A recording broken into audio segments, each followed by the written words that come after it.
Everything alt coin में आपका एक बार फिर से स्वागत है। तो दोस्तों, आज जो टॉपिक है वो बहुत ही ज़्यादा इम्पॉर्टेंट होने वाला है और उसके बारे में आपको जानना बहुत ज़रूरी है। तो गाइज, आज हम डिस्कस करेंगे ब्लॉकचेन क्या है, ये कैसे होता है और कैसे काम करता है और क्या है इसके टेक्निकल एस्पेक्ट्स। क्योंकि देखिए, आप होता क्या है कि अगर आप क्रिप्टो करेंसी में इन्वेस्ट करते हैं और ऐसे इन्वेस्ट करते हैं जैसे बल्क ऑफ पीपल इन्वेस्ट कर रहे हैं कि कोई करेंसी है या फिर कोई चीज़ है वो बढ़ रही है तो आप उसमें इन्वेस्ट कर रहे हैं और वो घट रही है तो आप उसमें विड्रॉ कर रहे हैं, तो ये एक बहुत अच्छा तरीका नहीं है। पहली बात, ये तो तरीका ही नहीं है इन्वेस्टमेंट का। अगर आप ऐसे इन्वेस्टमेंट करते हैं तो आपको लॉस फेस करना पड़ेगा और आप मैक्सिमम प्रॉफिट तो कभी गेन ही नहीं कर सकते। लेकिन अगर आप किसी चीज़ को समझ के आप उसके एनालिसिस करके उस पर इन्वेस्ट करते हैं तो आप 100% अच्छा खासा प्रॉफिट बुक कर सकते हैं और मिनिमम लॉस के साथ आप मार्केट में सर्वाइव कर सकते हैं। तो गाइज, अगर आप क्रिप्टो करेंसी को समझना चाहते हैं तो क्रिप्टो करेंसी मतलब ये फेमस क्यों है? ये ब्लॉकचेन की वजह से फेमस है। ये डिफरेंट है क्योंकि इसके बाद ब्लॉकचेन होता है। तो अगर आप सबसे जो मतलब फंडामेंटल एनालिसिस है, जो सबसे सिंपलेस्ट टॉपिक है और सबसे वाइड टॉपिक है, वो है ब्लॉकचेन। अगर आप क्रिप्टो करेंसी को समझना चाहते हैं तो ब्लॉकचेन को समझना बहुत ज़रूरी है, क्योंकि ब्लॉकचेन के बेसिस पे ही कोई क्रिप्टो करेंसी कितना ग्रोथ करती है, कितना लॉस जाती है, कितना प्रॉफिट दे सकती है, वो उसके ब्लॉकचेन पे, उसके एस्पेक्ट इसी पे डिपेंड करती है। चाहते हैं तो ब्लॉकचेन को समझना बहुत ज़रूरी है, जिसको हम इस वीडियो में बहुत आसान भाषाओं में मैं आपको समझाने वाला हूँ।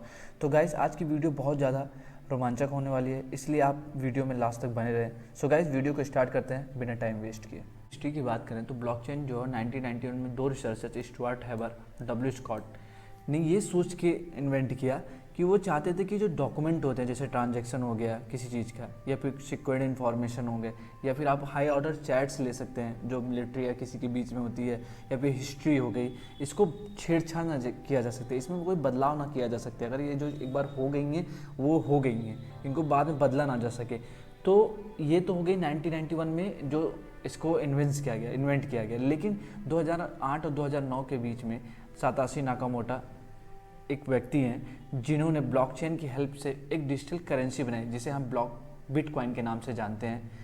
तो जो सातोशी नाकामोटो, उनके बारे में बहुत ज़्यादा कुछ तो रिवील नहीं किया गया अभी। और देखते हैं कि ब्लॉकचेन नाम से ही कुछ आइडिया हो रहा है कि ब्लॉकचेन मतलब चेन ऑफ ब्लॉक्स। तो चेन ऑफ ब्लॉक्स हो क्या रहा है गाइस कि मैं आपको इसमें कुछ की पॉइंट्स बताता हूँ। मैं आपको दो की पॉइंट्स बताता हूँ जो बहुत इंपॉर्टेंट है, जिससे आपको ब्लॉकचेन के बारे में बहुत अच्छा खासा आइडिया हो जाएगा।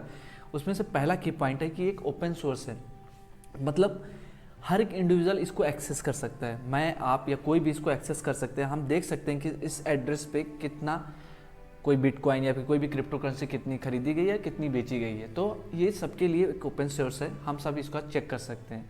और जो दूसरे पॉइंट है गाइज, वो बहुत ही इंपॉर्टेंट पॉइंट्स है कि अगर इसमें कुछ सेव हो गया, अगर इस ब्लॉकचेन में कुछ सेव हो गया तो उसको डिलीट करना या फिर उसको क्या कहते हैं एडिट करना पॉसिबल नहीं है। मतलब इम्पॉसिबल इवेंट टाइप का हो जाता है कि अगर आप ये बहुत ही मतलब यही चीज़ इसको एक अलग रूप देती है, इसको वैल्यूबल बनाती है, इसको डिफरेंट बनाती है। और हम इसको और अच्छे से एक्सप्लेन करने के लिए मैं आपको ब्लॉक से समझाता हूँ। ब्लॉक है, इसके तीन इंपॉर्टेंट पोर्शंस हैं। एक है आपका डाटा, दूसरा जो आपका हैश है, तीसरा जो आपका है हैश ऑफ प्रीवियस ब्लॉक। मैं आपको वन बाय वन तीनों समझाता हूँ। अब बहुत ही नॉर्मल, बहुत ही सिंपल भाषा में आपको ये समझ में आएगा। फेस है, वो है डाटा। डाटा क्या है? मतलब बिटकॉइन के अगर हम एग्जांपल लें तो डाटा क्या है कि अगर आप कोई बायर है, कोई सेंडर है, तो अगर कोई सेलर जो है बायर को कुछ सेंड करता है, कोई बिटकॉइन सेंड करता है, उससे अमाउंट लेता है, तो ट्रांजैक्शन जो है वो डाटा है। तो जो फर्स्ट इंपॉर्टेंट चीज़ थी वो डाटा थी। आपको मैंने बाकायदे समझा दिया कि डाटा क्या है बिटकॉइन के एग्जांपल में लेकर, कि ट्रांजैक्शन जो है वो डाटा है।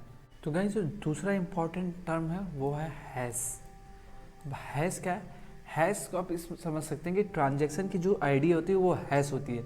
मतलब आईडी क्या है? जैसे आप फिंगरप्रिंट्स, हर एक इंडिविजुअल का डिफरेंट फिंगरप्रिंट्स होता है, तो आप एक फिंगरप्रिंट से दूसरे चीज़ को एक्सेस नहीं कर सकते। तो हैश भी ऐसी चीज़ है कि एक ट्रांजैक्शन आईडी होगी, वो डिफरेंट होगी सबके लिए, हर एक इंडिविजुअल के लिए डिफरेंट आईडी होगी, वो हैश है।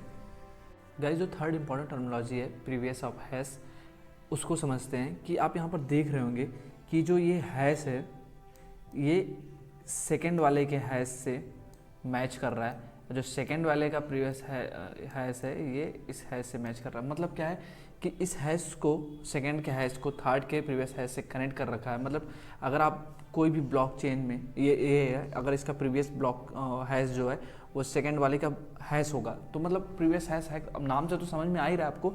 लेकिन अगर आप इसमें देखें कि अगर आप एक भी चेंज करते हैं, अगर मान लीजिए आप इसको चेंज कर देते हैं या फिर इसको चेंज कर देते हैं, तो नेक्स्ट जो है वो डिसबैलेंस हो जाएगा, वो ब्लॉकचेन खराब हो जाएगी। तो अब ये है एक इम्पॉर्टेंट टास्क, यही इसको डिफरेंट बनाता है, यही इसको कनेक्ट करता है।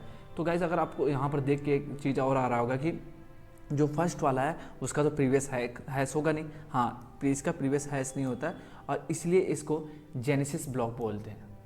तो गाइज़ मैंने आपको ब्लॉकचेन की तीनों टर्मिनोलॉजी आपको अच्छे से समझा दी है, मुझे जैसा लगता है कि मैंने आपको अच्छे से समझा दिया, और 100% आपको बहुत अच्छे से समझ में भी आ गई। जहाँ नहीं समझ में आ गया आप मुझसे पूछ सकते हैं कमेंट सेक्शन में।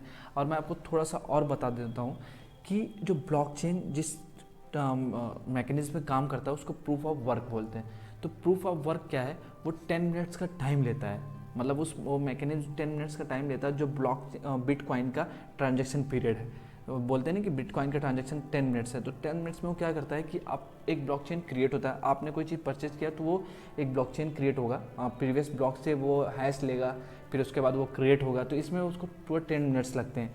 तो गाइज ये कैसे मतलब डिफरेंट कैसे हो गया, देखिए कि अगर मान लीजिए 4 लोग हैं, उन्होंने पहले से अपना बिटकॉइन खरीद के बैठे हुए हैं, रखे हुए हैं, अब मैं एक थर्ड पर्सन और नेक्स्ट पर्सन मतलब आता हूँ और एक बिटकॉइन खरीदता हूँ, तो जो मेरा ब्लॉकचेन जो क्रिएट होगा वो इन 4 लोगों से पहले परमिट लेगा। तो ये जो 10 मिनट में होता क्या है कि इन 4 लोगों से परमिट लेता है, ये 4 लोग उसको प्रूफ करते हैं और उसको वेरीफाइड करते हैं, फिर ये मेरा ब्लॉकचेन क्रिएट होता है। तो आप क्या कर सकते हैं कि आप मेरे ब्लॉकचेन को, मेरे डाटा को डिलीट नहीं कर सकते, क्योंकि आप मेरे डाटा को डिलीट करेंगे तो इन चारों का डाटा डिलीट होगा, और डिलीट होगा ही नहीं क्योंकि ये ब्लॉकचेन जो है क्रिएट हो चुका है, मतलब एक एड्रेस क्रिएट हो चुका है जिसमें एडिट और डिलीट की पॉसिबिलिटीज़ नहीं। तो ये है गाइज ब्लॉकचेन के बारे में, जिसको समझना बहुत जरूरी है, आप समझ सकते हैं।